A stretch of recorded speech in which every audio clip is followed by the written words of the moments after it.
अस्सलाम वालेकुम जी। ਲੱਖਾਂ ਦਰੂਦ ਨਬੀਏ ਪਾਕ ਤੇ ਉਹਨਾਂ ਦੀ ਆਲ ਦੇ ਉੱਤੇ। ਜਿਸ ਮੁਲਕ ਦੇ ਵਿੱਚ 19ਵੇਂ ਗ੍ਰੇਡ ਦੇ ਪ੍ਰਿੰਸੀਪਲ ਨੂੰ ਬੱਸ 'ਚ ਬਹਿਣ ਲਈ ਜਗ੍ਹਾ ਨਾ ਦਿੱਤੀ ਜਾਏ ਤੇ 18ਵੇਂ ਗ੍ਰੇਡ ਦੇ ਡਿਪਟੀ ਕਮਿਸ਼ਨਰ ਦੇ ਆਉਣ ਤੇ ਰਾਹ ਵੀ ਬੰਦ ਕਰ ਦਿੱਤੇ ਜਾਣ ਤੇ ਸੜਕਾਂ ਵੀ ਸਾਫ਼ ਕਰ ਦਿੱਤੀਆਂ ਜਾਣ, ਉਸ ਮੁਲਕੇ ਪਾਕਿਸਤਾਨ ਦੀ ਖੈਰ। ਦੋ ਬਾਬੇ ਨਾ ਬੰਦ ਦੁਕਾਨ ਦੇ ਬਾਹਰ ਠੜੇ ਤੇ ਬੈਠੇ ਨਾ ਬੜਾ ਖੁਸ਼ ਹੋਏ ਤੇ ਹੱਸਣ ਪਏ ਆਪਸ ਵਿੱਚ। ਕੋਲੋਂ ਇੱਕ ਬੰਦਾ ਪਿਆ ਲੰਘਦਾ ਸੀ, ਉਹ ਉਹਨਾਂ ਨੂੰ ਵੇਖ ਕੇ ਨਾ ਤੇ ਖਲੋ ਗਿਆ। ਉਹਨਾਂ ਨੇ ਆਂਦਾ, ਬਾਬੇ ਉਹ ਬੜੇ ਅੱਜ ਖੁਸ਼ ਹੋਏ ਹੋ, ਕੀ ਗੱਲ ਏ?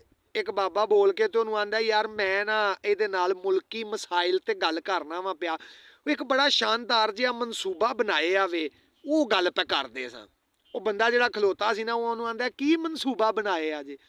ਉਹ ਬਾਬੇ ਦੀ ਆਂਦੇ ਨੇ ਕਿ ਮੈਂ ਪਿਆ ਇਹਨੂੰ ਆਂਦਾ ਸਾਂ ਕਿ ਯਾਰ ਇਹ ਸਾਰੀ ਪਾਕਿਸਤਾਨੀ ਕੌਮ ਨੂੰ ਨਾ ਜੇਲ੍ਹ 'ਚ ਬੰਦ ਕਰ ਦੇਣਾ ਚਾਹੀਦਾ ਤੇ ਨਾਲ ਇੱਕ ਖੋਤਾ ਵੀ ਡੱਕ ਦੇਣਾ ਚਾਹੀਦਾ ਤੇ ਬਾਹਰੋਂ ਤਾਲਾ ਲਾ ਦੇਣਾ ਚਾਹੀਦਾ।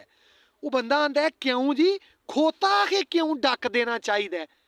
ਉਹ ਜਿਹੜੇ ਬਾਬੇ ਹੀ ਬੈਠੇ ਸਨ ਨਾ, ਉਹ ਆਪਣੇ ਨਾਲ ਦੇ ਬਾਬੇ ਨੂੰ ਆਂਦੇ ਨੇ, ਹਾਂ ਫਿਰ ਗਾਮਿਆ, ਮੈਂ ਤੈਨੂੰ ਆਖਿਆ ਸੀ ਨਾ ਕਿ ਇਸ ਕੌਮ ਨੇ ਆਪਣਾ ਨਹੀਂ ਪੁੱਛਣਾ ਕਿ ਸਾਨੂੰ ਕਿਉਂ ਡੱਕਣਾ, ਜੇ ਖੋਤੇ ਦਾ ਪੁੱਛਣਗੇ ਕਿ ਉਹਨੂੰ ਕਿਉਂ ਡੱਕਿਆ ਜੇ।